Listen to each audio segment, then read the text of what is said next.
मैं रणवीर सिंह यादव, भौतिक विज्ञान प्रवक्ता, डीएवी इंटर कॉलेज उरई। आज कक्षा 12 के छात्रों के भौतिक विज्ञान की इस कक्षा में आप सभी का स्वागत करते हैं। प्यारे बच्चों, आज भौतिक विज्ञान का पढ़ाया जाने वाला शीर्षक है विद्युत चुंबकीय प्रेरण। इसके पहले आप दो प्रकार के प्रेरण पढ़ चुके हैं। विद्युत में आपने पढ़ा विद्युत प्रेरण तथा चुंबक में पढ़ा चुंबकीय प्रेरण। विद्युत प्रेरण का अर्थ होता है कि यदि किसी आवेशित चालक को किसी उदासीन चालक या पदार्थ के समीप लाया जाए तो उस उदासीन चालक के समीप वाले शरीर पर विपरीत प्रकार का आवेश उत्पन्न हो जाता है। इस घटना को विद्युत प्रेरण कहते हैं। ऐसा आप विद्युत में पढ़ चुके हैं। दूसरा आपने पढ़ा चुंबक में चुंबकीय प्रेरण कि यदि किसी चुंबक के किसी पोल या ध्रुव के पास किसी चुंबकीय पदार्थ या लोहे की छड़ को लाया जाता है तो उस लोहे की छड़ के समीप वाले शरीर पर विपरीत प्रकार का पोल या ध्रुव उत्पन्न हो जाता है, जिससे कि वो लोहे की छड़ चुंबक की ओर आकर्षित होने लगती है। इस घटना को चुंबकीय प्रेरण कहते हैं।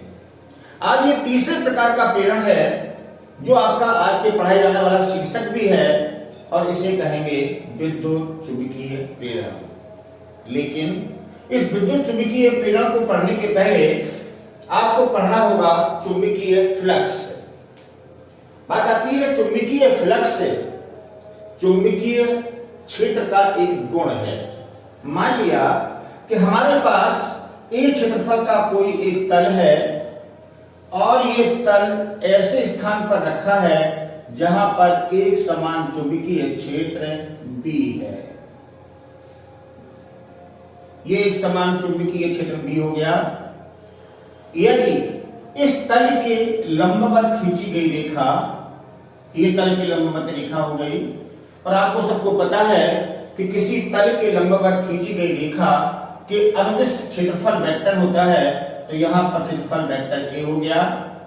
क्षेत्रफल वेक्टर A वह चुंबकीय क्षेत्र के बीच का कोण थीटा हो, तो इस तल से बद्ध चुंबकीय फ्लक्स का मान फाई इक्वल टू चुंबकीय क्षेत्र वेक्टर B व क्षेत्रफल वेक्टर A के अदिश गुणनफल के बराबर होता है, अर्थात phi equal to vector B dot vector A। अगर हम मान के चलें कि चुंबकीय क्षेत्र व क्षेत्रफल वेक्टर के बीच का कोण थीटा है, तो इस तल से बद्ध चुंबकीय फ्लक्स का मान phi equal to BA cos theta के बराबर होगा। इस फॉर्मूले का उपयोग करके हम किसी तल से बद्ध चुंबकीय फ्लक्स के मान को ज्ञात कर सकते हैं। यदि हम मान के चलें कि चुंबकीय क्षेत्र तल के लंबवत है, तो उस स्थिति में कंफर्म है थीटा की वैल्यू 0 होगी, यानी चुंबकीय क्षेत्र क्षेत्रफल वेक्टर के अनुदिश होगा। और अगर थीटा की वैल्यू 0 है तो इस फार्मूला के अनुसार तल से बद्ध चुंबकीय फ्लक्स का मान phi equal to B into A के तुल्य होगा। यदि हम ये मान के चलें कि चुंबकीय क्षेत्र तल के अनुदिश है, तो उस स्थिति में थीटा की वैल्यू का मान 90 होगा, और अगर थीटा की वैल्यू का मान 90 होगा तो इस फार्मूले से तल से बद्ध चुंबकीय फ्लक्स की वैल्यू का मान 0 होगा, क्योंकि cos 90 की वैल्यू 0 होती है। इस फार्मूले से क्लियर है कि किसी तल से बद्ध चुंबकीय फ्लक्स का मान तीन बातों पर डिपेंड करता है। नंबर 1 चुंबकीय क्षेत्र के परिमाण पर, नंबर 2 तल से बद्ध क्षेत्रफल पर या चुंबकीय क्षेत्र से बद्ध तल के क्षेत्रफल पर, और तीसरा चुंबकीय क्षेत्र व क्षेत्रफल वेक्टर के बीच के कोण पर। इस फार्मूले से अगर हम चुंबकीय फ्लक्स का मात्रक निकालें तो चुंबकीय फ्लक्स का एसआई मात्रक, याद रखें चुंबकीय फ्लक्स का फाई का एसआई मात्रक या एन के एस मात्रक सदैव B1 होता है। तो चुंबकीय फ्लक्स का एसआई मात्रक B1 हो गया।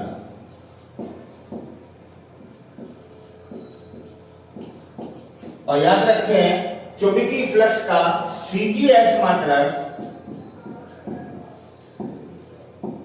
सदैव मैक्सवेल होता है, तो इसका CGS मात्रक मैक्सवेल हो गया। और याद रखें एक वेबर का मान सदैव 10 की घात 8 मैक्सवेल के बराबर होता है। तो ये याद रखना है आपको कि एक वेबर इक्वल टू 10 की घात 8 मैक्सवेल। यहां पर याद रखें चुंबकीय फ्लक्स एक अदिश राशि है। यदि क्षेत्रफल वेक्टर व चुंबकीय क्षेत्र एक दूसरे के अनुदिश हैं, तो उस स्थिति में तल से बद्ध चुंबकीय फ्लक्स का मान धनात्मक होगा। और यदि कहीं पर क्षेत्रफल वेक्टर व चुंबकीय क्षेत्र एक दूसरे के विपरीत दिशा में है, तो चुंबकीय फ्लक्स का मान ऋणात्मक होगा। यदि हम यहाँ पर चुंबकीय फ्लक्स का विमीय सूत्र निकालें, तो इस फॉर्मूले के अनुसार phi equal to B into A, B है यहाँ पर चुंबकीय क्षेत्र या इसे हम चुंबकीय फ्लक्स घनत्व भी कहते हैं। और आपको सबको पता है, पहले आप पढ़ चुके हैं कि चुंबकीय क्षेत्र का मात्रक न्यूटन प्रति एम्पियर मीटर होता है। इसी को हम टेस्ला भी कहते हैं। एरिया का MKS मात्रक मीटर स्क्वायर हो गया, तो इसका मात्रक हो गया न्यूटन मीटर प्रति एम्पियर। अगर इसका हम विधि सूत्र निकालेंगे, तो न्यूटन बल का विधि सूत्र हो गया mL/t-2, मीटर के लिए हो गया L और एम्पियर के लिए हो गया A। तो इसका विमीय सूत्र हो गया, याद रखें, mL/t-2A-1। ये हो गया चुंबकीय फ्लक्स का विमीय सूत्र। और आपको याद रखना है चुंबकीय फ्लक्स चुंबकीय क्षेत्र व क्षेत्रफल वेक्टर के अदिश गुणनफल के बराबर होता है। इसको हम इस प्रकार से भी परिभाषित कर सकते हैं कि एक समान चुंबकीय क्षेत्र के लंबवत एकांक क्षेत्रफल या 1 मीटर स्क्वायर क्षेत्रफल से गुजरने वाली चुंबकीय बल रेखाओं की संख्या की माप को उस तल से बद्ध चुंबकीय फ्लक्स फाई कहते हैं। बच्चों, अभी आपने इसके पहले पढ़ा विद्युत चुंबकीय प्रेरण शीर्षक चैप्टर शीर्षक में चुंबकीय फ्लक्स। अब है आपका विद्युत चुंबकीय प्रेरण। आपने हमारे एक वैज्ञानिक हुए, उनका नाम था फैराडे। इनके मन में विचार आया कि यदि हम विद्युत धारा से चुंबक उत्पन्न कर सकते हैं, तो चुंबक से भी विद्युत धारा उत्पन्न होनी चाहिए। आप लोगों ने पढ़ा, एक हमारे वैज्ञानिक थे ऑस्ट्रेल, इन्होंने अपने प्रयोग के द्वारा ये प्रमाणित किया कि यदि हम किसी चालक या किसी कुंडली या किसी प्रणालिका में विद्युत धारा प्रवाहित करें, तो वह एक चुंबक की भांति व्यवहार करने लगता है, अर्थात विद्युत धारा से चुंबक उत्पन्न की जा सकती है। तो फैराडे ने सोचा कि अगर विद्युत धारा से चुंबक उत्पन्न हो सकती है, तो चुंबक से भी विद्युत धारा उत्पन्न होनी चाहिए।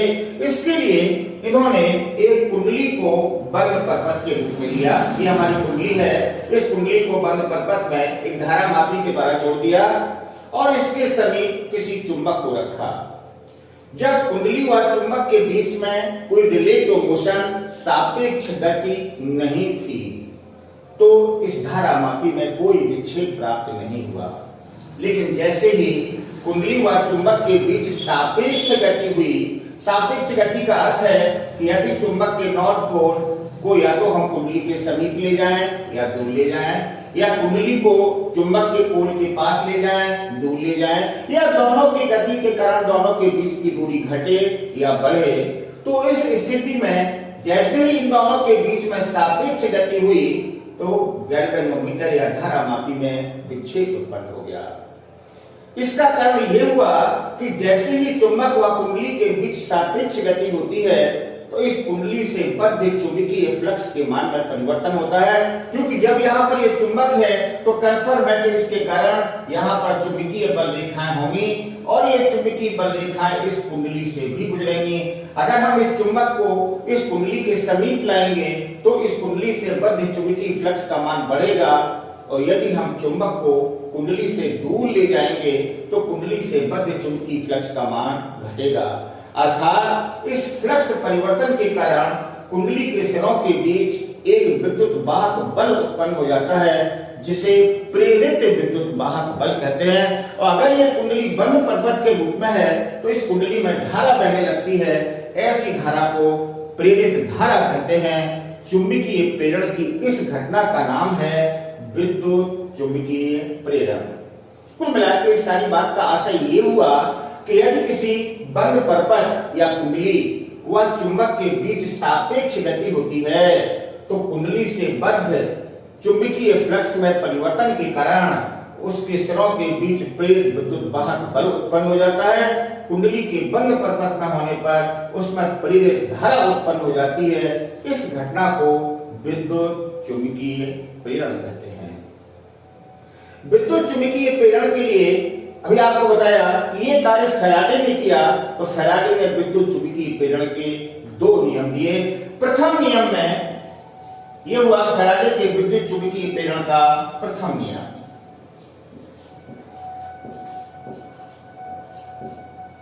फैराडे ने विद्युत चुंबकीय प्रेरण के प्रथम नियम में यह कहा कि किसी कुंडली व चुंबक के बीच सापेक्ष गति के कारण कुंडली के सिरों के बीच उत्पन्न प्रेरित विद्युत वाहक बल सदैव फ्लक्स परिवर्तन की ऋणात्मक दर के बराबर होता है। अर्थात E equal to minus delta phi upon delta t. अगर हम मान के चलें कि इस कुंडली में फेरों की संख्या n है तो इस फार्मूले के अनुसार E equal to minus n delta phi upon delta t, या इसी फार्मूला को हम ऐसे भी लिख सकते हैं minus delta n phi upon delta t.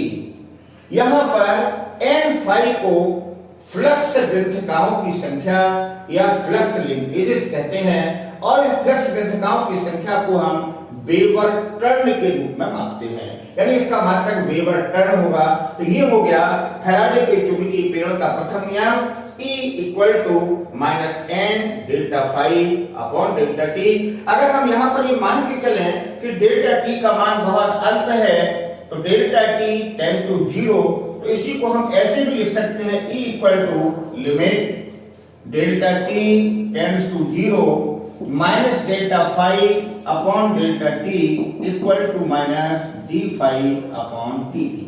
तो ये प्रेरित विद्युत वाहक बल का दूसरा फार्मूला हो गया E equal to minus d phi upon d t. इस फार्मूले का उपयोग करके इस कुंडली के सिरों के बीच प्रेरित विद्युत वाहक बल के मान को ज्ञात कर सकते हैं। ये हो गया फैराडे के चुंबकीय प्रेरण का पहला नियम। फैराडे ने दूसरे नियम में यह कहा, यह हुआ फैराडे के चुंबकीय प्रेरण का दूसरा नियम। और इस नियम के अनुसार, इसी नियम को हम लैंग का नियम भी कहते हैं। तो ये आपका दूसरा नियम भी लैंग का नियम भी है, इसी का नाम है लैंग का नियम। और इस नियम के अनुसार किसी कुंडली में प्रेरित धारा सदैव इस प्रकार होती है कि वह उस कारण का विरोध करती है जिसके कारण उत्पन्न की गई है। इसे कहते हैं फैराडे के चुंबकीय प्रेरण का दूसरा नियम और इसी को हम लेंज का नियम भी कहते हैं। बात अब यहाँ पे ये आती है कि अगर हम कुंडली के नॉर्थ पोल को, चुंबक के नॉर्थ पोल को कुंडली के समीप लाएंगे तो इस कुंडली के समीप वाला सिरा ऐसा पोल बनेगा जिससे कि इन दोनों की रिलेटिव मोशन यानी सापेक्ष गति का विरोध हो। और ये तभी संभव है जब इस कुंडली के समीप वाला सिरा ये नॉर्थ पोल बने और दूर वाला सिरा साउथ पोल बने। अगर ये सिरा नॉर्थ पोल बनेगा तो दोनों की रिलेटिव मोशन यानी सापेक्ष गति का विरोध होगा, और अगर ये नॉर्थ पोल बनेगा तो कंफर्म है कि यहाँ पर धारा एंटी क्लॉकवाइज होगी और एंटी क्लॉकवाइज होने पर धारा मापी में दाईं ओर विक्षेप प्राप्त हो जाएगा। अगर हम इसी चुंबक के नॉर्थ पोल को कुंडली से दूर ले जाते हैं तो इसके समीप वाला सिरा साउथ पोल बनेगा जिससे कि नॉर्थ साउथ के बीच में आकर्षण के कारण विरोध होगा और यहाँ पर धारा क्लॉकवाइज होगी और क्लॉकवाइज होने पर यहाँ गैल्वेनोमीटर में विक्षेप बाईं ओर प्राप्त हो जाएगा। तो कुल मिला के इसका अर्थ ये हुआ कि अगर हम किसी कुंडली व चुंबक के बीच सापेक्ष गति करते हैं तो कुंडली के समीप वाला सिरा ऐसा पोल बनता है या कुंडली में ऐसी दिशा में धारा प्रवाहित होती है कि इसका समीप वाला सिरा ऐसा पोल बने जिससे कि दोनों की सापेक्ष गति का विरोध हो। इसे ही फैराडे के चुंबकीय प्रेरण का दूसरा नियम या इसी को हम लेंज का नियम भी कहते हैं। तो ये हो गए फैराडे के चुंबकीय प्रेरण के दो नियम।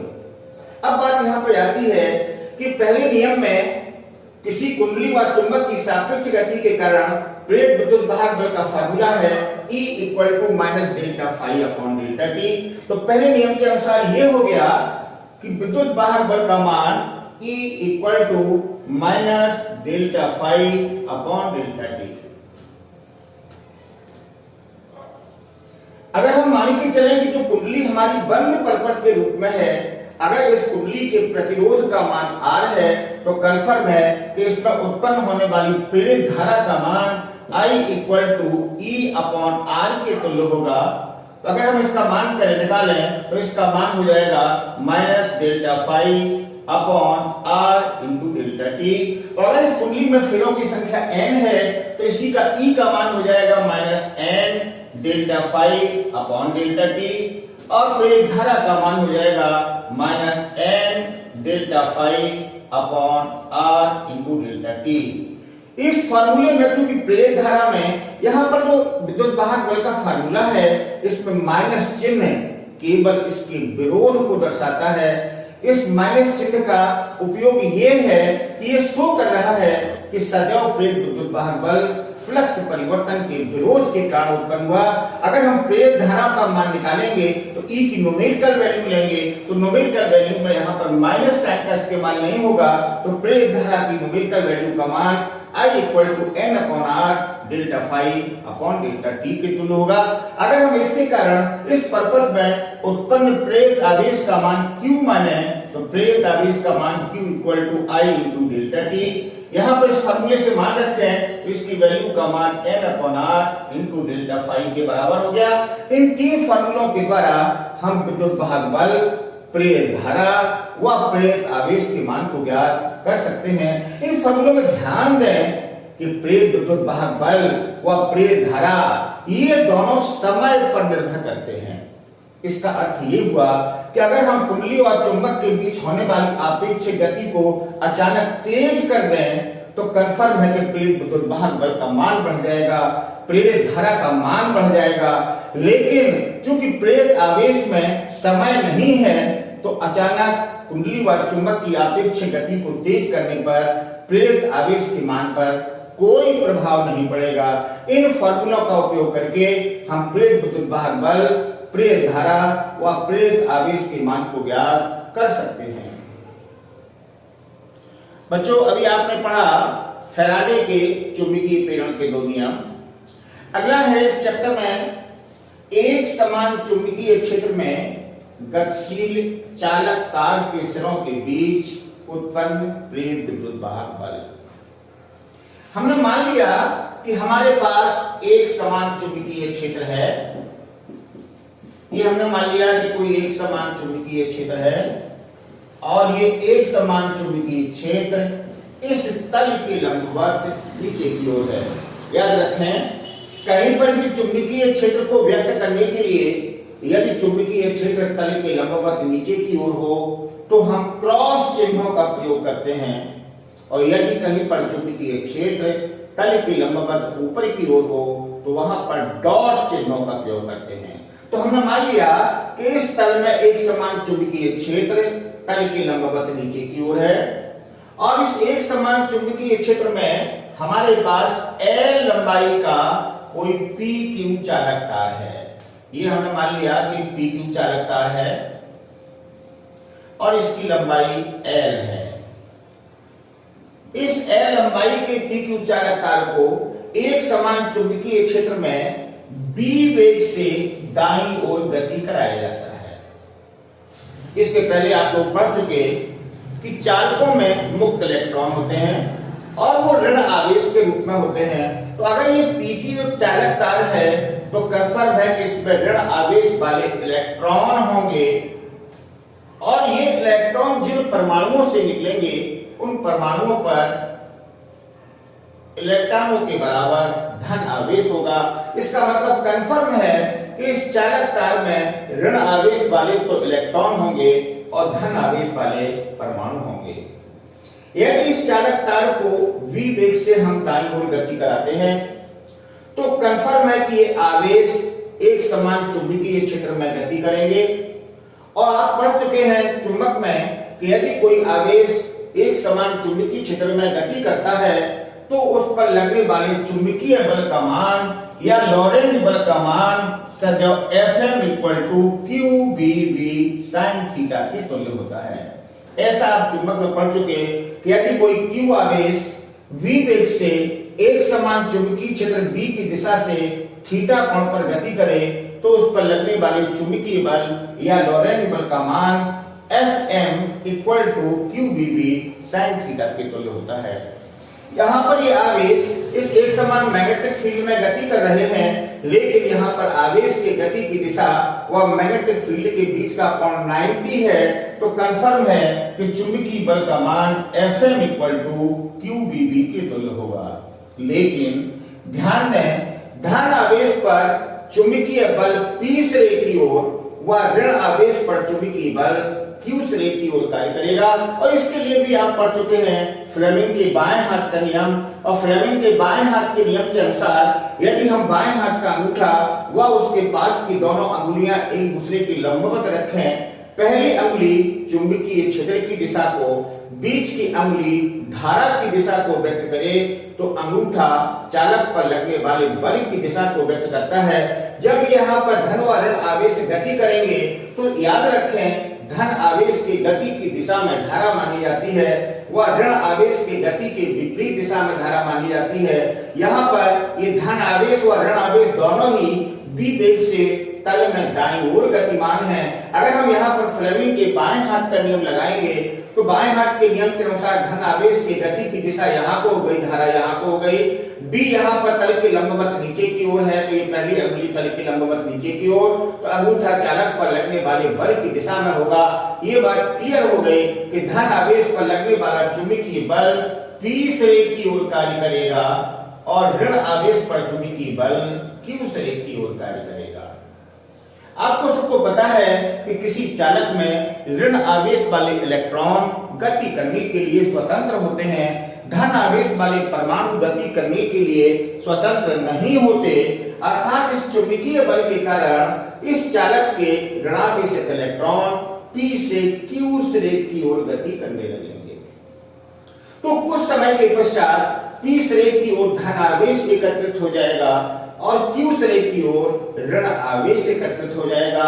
तो निश्चित है कि धन व ऋण आवेशों के बीच में विद्युत बल कार्य करेगा और धन व ऋण आवेशों के बीच में लगने वाला विद्युत बल आकर्षणात्मक होगा। तो धन व ऋण आवेश पर लगने वाला विद्युत बल आकर्षणात्मक होगा। यदि इसके कारण इस p व q सिरों के बीच उत्पन्न वैद्युत क्षेत्र E या विभवांतर का मान V हो तो निश्चित है कि इस धन व ऋण आवेशों पर लगने वाले विद्युत बल का मान Fe = Q × E के तुल्य होगा। और आपको सबको पता है तीव्रता बराबर विभवांतर बटे दूरी, अर्थात E = V/L। अगर चालक के सिरों के बीच विभवांतर V व चालक की लंबाई L हो तो E = V/L, तो लगने वाले विद्युत बल का मान Fe = QV/L के तुल्य हो गया। जैसे जैसे ये चालक दाईं ओर गति करेगा तो इन धन व ऋण आवेशों के बीच लगने वाले विद्युत बल का मान बढ़ता जाएगा और जब लगने वाले विद्युत बल का मान चुंबकीय बल के बराबर हो जाएगा तो इस चालक में आवेश या इलेक्ट्रॉन गति करना बंद कर देंगे। इस अवस्था में यदि चालक की सिरों के बीच विभवांतर का मान V हो तो Fe = Fm, दोनों बल बराबर हो गए और Fe की वैल्यू का मान है QB/L = QVB।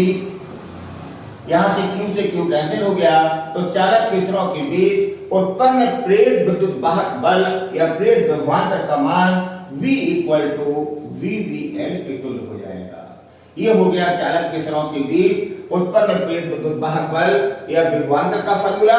लेकिन ध्यान रखें कि यदि चालक की गति की दिशा व चुंबकीय क्षेत्र के बीच का कोण थीटा हो, तो इसी फॉर्मूले के अनुसार उत्पन्न प्रेरित विद्युत वाहक बल या विभवांतर का formula V equal to VVL sin theta के बराबर होगा। इस फॉर्मूले का उपयोग करके हम किसी चालक की गति के कारण उसके सिरों के बीच उत्पन्न प्रेरित विद्युत वाहक बल या विभवांतर के मान को ज्ञात कर सकते हैं। यहाँ पर ध्यान रखें, इस फॉर्मूले से क्लियर है कि किसी चालक की गति के कारण विभवांतर तभी उत्पन्न होगा जब कोई चालक अपनी गति के कारण चुंबकीय क्षेत्र को काटे। यदि यहाँ पर थीटा का मान 0 है तो प्रेरित विभवांतर का मान 0 होगा, और यदि किसी कोण पर काटेगा तो निश्चित रूप से चालक के सिरों के बीच एक विभवांतर प्रेरित हो जाएगा। इसके बहुत सारे एग्जाम्पल हैं, जैसे कि अगर कोई ट्रेन किसी पटरी पर गति करती है तो गति करते समय उसकी धुरी हमारी पृथ्वी के चुंबकीय क्षेत्र के ऊर्ध्व घटक को काटती है, तो कंफर्म है कि धुरी के सिरों के बीच एक विभवांतर प्रेरित हो जाएगा। यदि कोई जहाज क्षैतिज दिशा में गति करता है तो जहाज के पंखे मैग्नेटिक फील्ड या चुंबकीय क्षेत्र के ऊर्ध्व घटक को काटेंगे, तो निश्चित है कि पंखे के दोनों सिरों के बीच एक विभवांतर प्रेरित हो जाएगा। यदि कोई जहाज ऊपर से नीचे की ओर ऊर्ध्वाधर गति करता है और यदि उसके पंखे पूरब पश्चिम दिशा में है तो वो पृथ्वी के चुंबकीय क्षेत्र के क्षैतिज घटक को काटेंगे, तो निश्चित रूप से पंखों के बीच में एक विभवांतर प्रेरित होगा। लेकिन यदि कोई जहाज ऊपर से नीचे की ओर इस प्रकार गति करता है कि उसके पंखे उत्तर दक्षिण दिशा में हैं, तो वो ना तो ऊर्ध्व घटक को काटेंगे ना ही क्षैतिज घटक को काटेंगे, और इस अवस्था में कोई भी विभवांतर प्रेरित नहीं होगा।